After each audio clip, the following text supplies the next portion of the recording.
Dados da Organização Mundial da Saúde apontam que o índice de suicídio mundial entre crianças e adolescentes caiu, mas no Brasil cresceu 24% no ano passado. Porto Alegre está entre as capitais brasileiras com mais casos nessa faixa etária. Entre os principais motivos está o compartilhamento indevido de imagens íntimas de crianças e adolescentes na internet. Para prevenir o número de casos de jovens que têm a ideia de tirar a própria vida, o Ministério Público criou uma ferramenta com a intenção de ouvir as vítimas.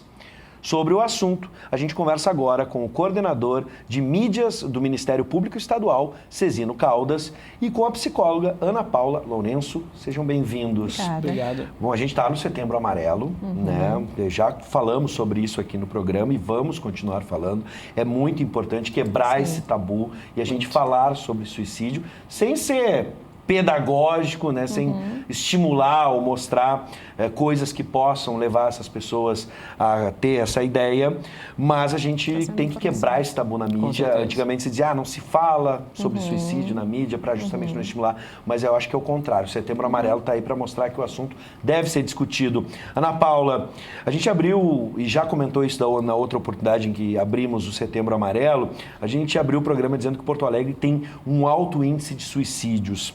A campanha que o Ministério Público lançou tem o foco no compartilhamento de imagens íntimas expostas de maneira indevida na internet. Essa hoje é a principal causa do suicídio entre jovens no Brasil. Fico pensando, abrindo um pouquinho, não só o compartilhamento de imagens indevidas, mas como a própria internet. A exposição à internet. Pois é, as pessoas, por exemplo, às vezes não estão se sentindo muito bem e veem as outras pessoas editando sua própria vida, como a gente diz, postando só coisas maravilhosas, como se a vida fosse um conto de fadas. E a gente sabe que ela é feita de altos e baixos diariamente. Sim, sim. Nós temos pensado, nos ocupado de pensar comportamento de exposição à internet e os malefícios disso, principalmente para crianças e adolescentes. Mas respondendo a tua pergunta, como um primeiro aspecto, é muito difícil que se fale, que nós possamos falar em uma principal causa para o suicídio. Em termos globais, a OMS define suicídio como multifatorial. Tem uma série de fatores que estão em jogo e entre eles, sem dúvida, as doenças mentais, algumas doenças mentais em especial.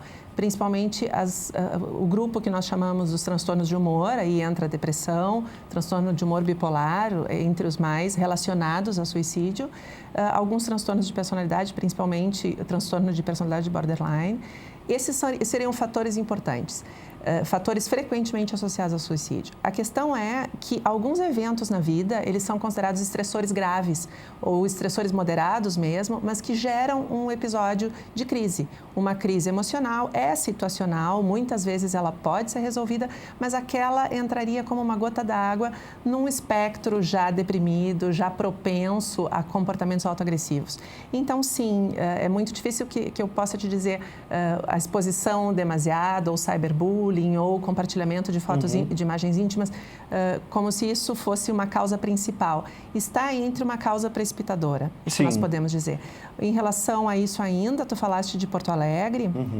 Historicamente, o Rio Grande do Sul e Santa Catarina têm se mantido no topo da lista dos estados com maiores índices de suicídio no Brasil, entre adultos e entre jovens. Esse dado raramente muda ano a ano. E isso tem uma série de fatores, de novo, o principal deles que nós temos, que se pensa, são as questões sazonais. A questão do nosso inverno, dos meses, nós temos estações definidas e nós temos um mês, a estação do outono, que se segue ao inverno, algumas vezes mais ou menos rigoroso. A gente tem alterações na vida em função disso e isso repercute no humor das pessoas.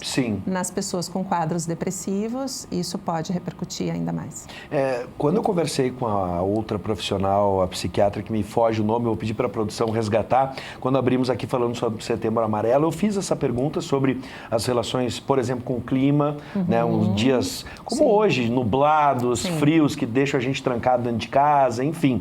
Ela não sublinhou reconheceu essa causa, não sublinhou, mas ela também levou em consideração fatores culturais do Rio Grande do Sul e Santa Catarina, como herança genética e um certo conservadorismo, né, que a gente tem aqui na nossa forma de ver a vida.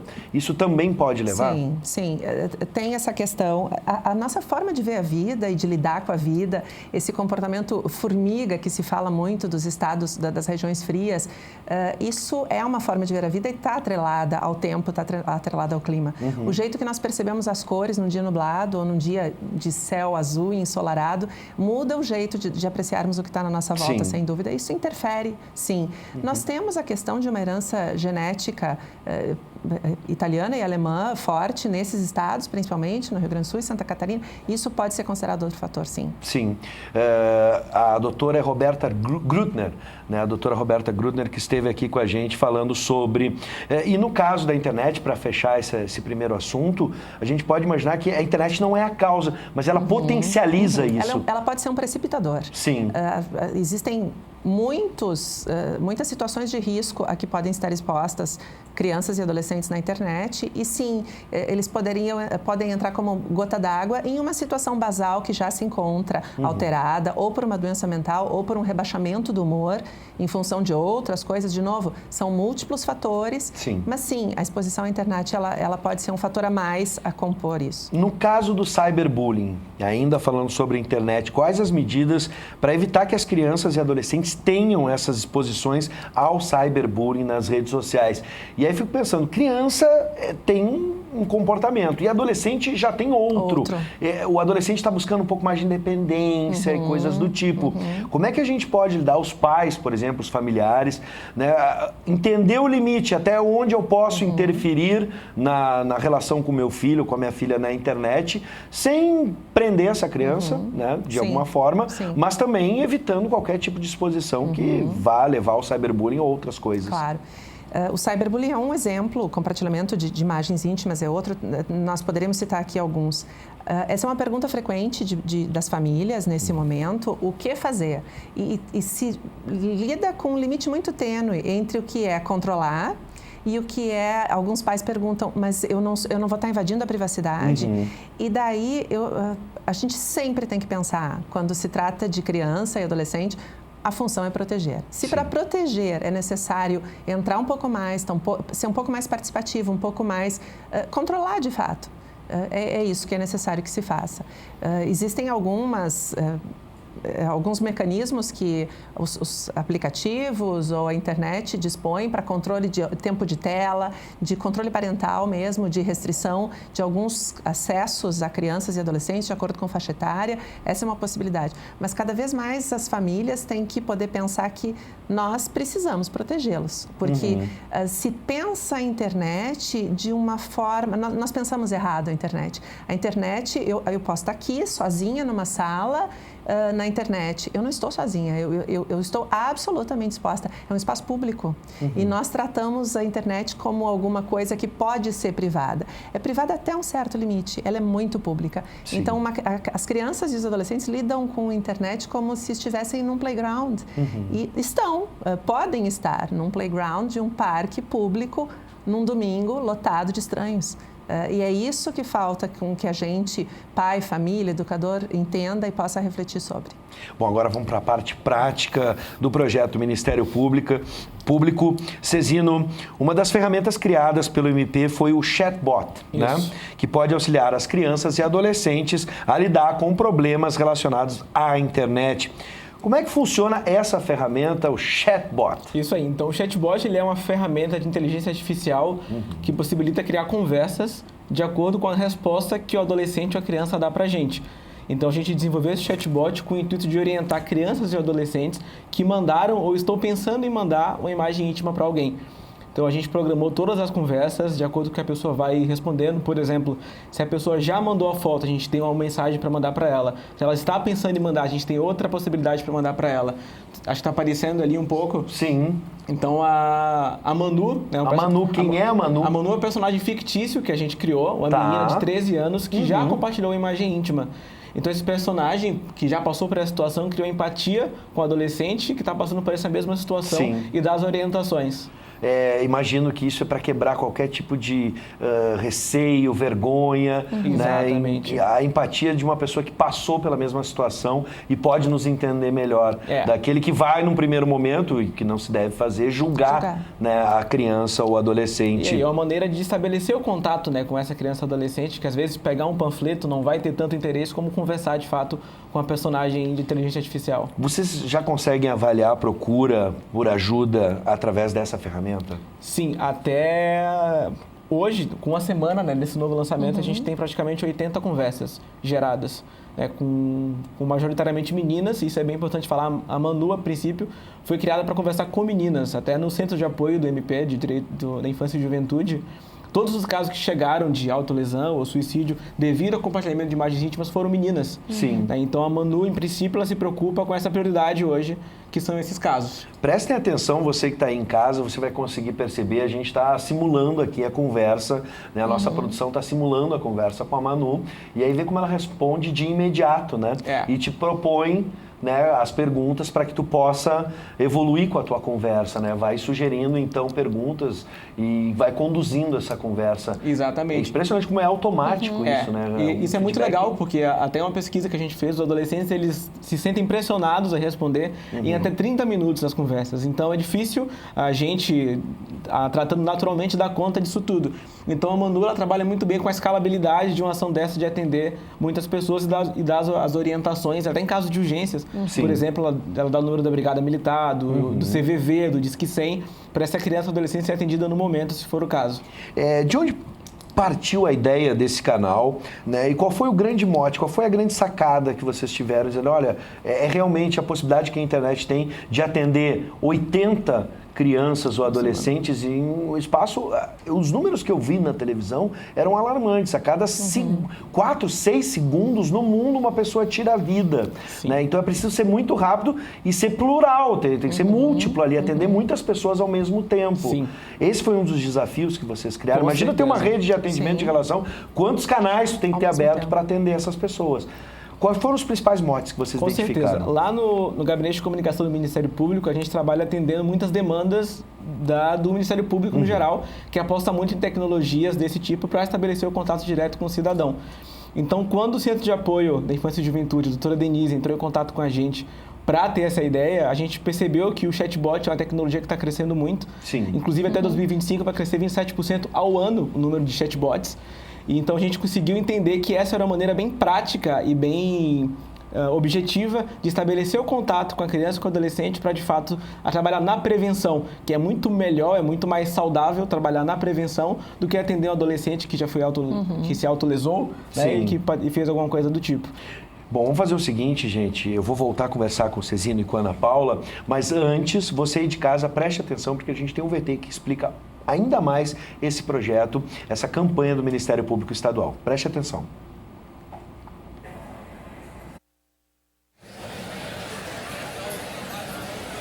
Vamos embora, vamos jogar? Vamos? E aí? E aí, cara? Ele tá ali, ele tá ali. Caralho, ele tá ali, cara. Vamos lá.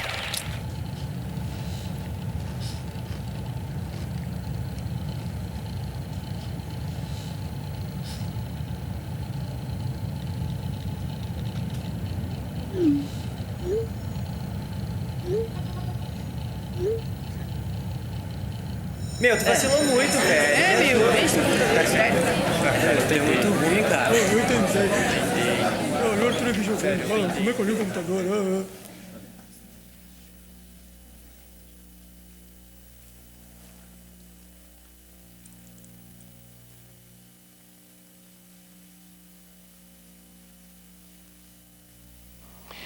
Bom, uma imagem íntima exposta indevidamente por uma criança ou adolescente pode ser prejudicial à saúde mental. Eu acho que todos concordamos com isso. Felizmente, o Ministério Público identificou e está tentando prevenir esse tipo de situação, mas, infelizmente, crianças e adolescentes já passaram por essa situação. O que fazer para essa criança que já expôs uma imagem indevidamente conseguir se recuperar psicologicamente? Como tu falaste, uma imagem compartilhada pode provocar uma reação de estresse, pode provocar algum tipo de abalo naquela criança ou adolescente que viveu essa experiência. Mas a gente, ao mesmo tempo, sabe que as maneiras de lidar com isso, com a exposição indevida, elas podem variar. Tem algumas meninas que se abalam mais, outras menos. Tem meninas que sim, fazem comportamentos depressivos. Algumas vezes, compartilhando com a família, se decide por mudar de escola, sair do ambiente onde aquilo circulou. Infelizmente, muitas vezes a imagem, com algum delay, com algum atraso, ela segue a menina e logo se estabelece em outro ambiente. Então, a primeira coisa a fazer é que a vítima possa falar para algum adulto de referência, algum adulto de confiança. Pai, mãe, uma professora na escola, algum familiar com quem tenha uma relação de confiança para poder dizer o que está se passando e para poder pedir ajuda. O direcionamento, o pedido de ajuda é o primeiro aspecto, assim, na direção de uma melhora. Sim. As famílias podem buscar atendimentos psicológicos, se for o caso, podem buscar o Ministério Público para ajudar no suporte do que for necessário, para entender a situação, tentar retirar os vídeos tanto quanto possível. É muito difícil, às vezes. Os mecanismos de retirada de vídeos após compartilhados, eles são restritos, porque isso circula e se propaga exponencialmente. Mas tem alguns artifícios que sim, se pode trabalhar com as escolas, a retirada e a consciência daqueles jovens que seguem compartilhando, que apaguem dos seus aparelhos. Essa é a possibilidade. Sim. E a participação da família, dos pais e dos amigos. Acho que a primeira coisa é evitar o julgamento, né? A pessoa, por que tu fez isso? Claro. Onde é que estava com a cabeça? O que menos precisa nesse momento, É o que menos precisa é necessário. Não. E a gente sabe, na verdade, uma imagem íntima, ela se refere à sexualidade daquele jovem. E eles não falam sobre a sexualidade deles com os pais. Sim. Então, não falariam sobre isso atravessado pela internet. Então, a primeira reação dos pais, às vezes, é: por que não me falou? Por que eu não sabia que tu fazias isso? E essa sensação de estar excluído desse processo de amadurecimento, de encontro da sua sexualidade, às vezes pode deixar os pais um pouco hostis em relação àquilo e partirem para uma ideia de julgar, de por que tu não me falou, porque eu não sabia que tu fazias isso. Os adultos têm que pensar que parte disso é movido pela sexualidade se iniciando ali, Sim. por uma via que nós adultos também temos que orientar para que possa acontecer de um jeito mais seguro, de um jeito melhor, mais adequado. Bom, e fico imaginando na tua experiência, se no universo LGBT, se isso se torna ainda mais complicado quando se vai falar sobre sexualidade. Muitos escondem dos pais, justamente por medo de algum tipo de represália. Claro. Né? E isso acaba potencializando também nesse caso. Claro, a reação.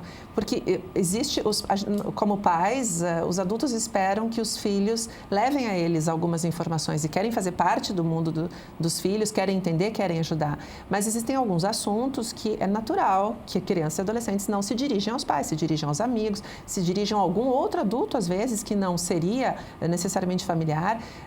Algumas vezes até se expõem em função disso, mas todos os comportamentos tabu, sexualidade, identidade de gênero, como tu falaste, talvez, estar se pensando de um gênero ou de outro, são assuntos delicados para falar com os pais, eles evitam falar e quando as coisas acontecem, às vezes já está instalada uma situação muito delicada. Não julgar, sim, é o primeiro ponto, apoiar e poder buscar os recursos, Ministério Público, rede de proteção, os postos de saúde, os atendimentos, a polícia, se for o caso, para poder, de fato, buscar ajuda e encerrar aquele processo. A Manu até, a gente, como orientação, até da Ana, que construiu também com a gente as respostas, a Manu, ela recomenda sempre conversar com algum adulto responsável. Sim. Se está se sentindo, precisando conversar com alguém, a gente sempre recomenda falar com o adulto responsável, porque a gente acredita que o primeiro passo, essa é a coisa mais importante a se fazer, e também as instituições, os órgãos que podem ajudar a criança e o adolescente naquele momento. Sim. Vamos agora por partes, cada um dentro da sua área. Tu disseste, Ana, que o Ministério Público também oferece suporte, além desse suporte virtual, né, oferece suporte para as famílias. As pessoas podem, então, procurar o Ministério Público em uma situação dessa? Sim, para serem orientadas e encaminhadas para os atendimentos que forem necessários, sim, com certeza. Para fazer contato, às vezes, com as escolas, para que as escolas são importantes parceiras nesse sentido. esse segundo vídeo, esse é o segundo da campanha, Isso. o primeiro foi lançado há 2 anos Há 2 anos, atrás. 2017. O primeiro focava, era muito mais sob o ângulo da vítima e Sim. para tentar, porque nós entendemos que mais, antes de tudo, tanto quanto possível que esses vídeos não sejam feitos e enviados.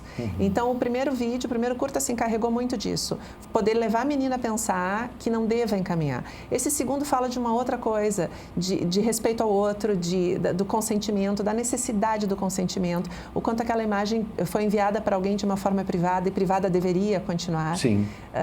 E as escolas são grandes parceiras nisso, para trabalhar com essa população. E sim, do Ministério Público também, quando frequentemente se precisa acessar as escolas para que ajudem as famílias, aquela menina vítima, os meninos envolvidos, as meninas que repercutem, que replicam essas mensagens, a entender a gravidade disso e o dano que podem estar causando para alguém. Cezino, vamos falar agora sobre a ferramenta, né? Como faz para as vítimas acessarem? Está disponível 24 horas, como a Exatamente. internet não para nunca. facebook.com/fale com a Manu. Ela pode clicar ali em começar a conversa e automaticamente a Manu vai dando as orientações para a conversa acontecer. Lembrando que é quem já mandou a foto ou quem está pensando em mandar a foto também, quer conversar um pouco, a Manu está ali pronta para ajudar e dar um encaminhamento, inclusive, para ajudar a pessoa a entender se está falando com um fake ou não, Sim. a enviar o texto do ECA que fala que é crime o compartilhamento de imagens íntimas de menores, de adolescentes e crianças, para encaminhar para quem está, às vezes, chantageando a pessoa. Então, Sim. a Manu dá um suporte bem interessante para quem está passando por isso. Bom, e para aquele que possa se sentir constrangido em conversar com a Manu, essas informações estão sempre com o Ministério Público, Com total certeza. sigilo, Total sigilo. né, e anonimato para quem vai fazer essa Exatamente. conversa. É um ambiente bem confortável para ela poder realmente expressar ali o que ela está sentindo.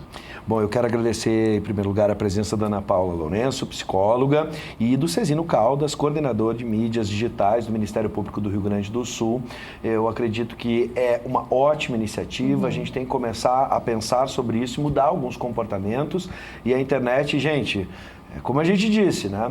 A internet é virtual e ela é editada, né? As pessoas às vezes usam, tu manda uma coisa com uma finalidade e se transforma em outra. Aquela foto que tu tá vendo com muita felicidade. Eu gosto muito de uma frase, né? A grama do vizinho é sempre mais verde, mas a grama do vizinho pode ser sintética, pode ser de mentira. Sim. Enfim, a gente tem que pensar sobre isso. A internet pode ser uma excelente ferramenta se usada com inteligência. E Nós estamos usando. Exatamente, com inteligência. Exatamente o que a gente quer para o bem. Bom, mais uma vez, Cezino, Ana Paula, sejam bem-vindos sempre. Muito Parabéns obrigado, pelo eu que trabalho agradeço. e um abraço a todos do Ministério Público do Rio Grande do Sul.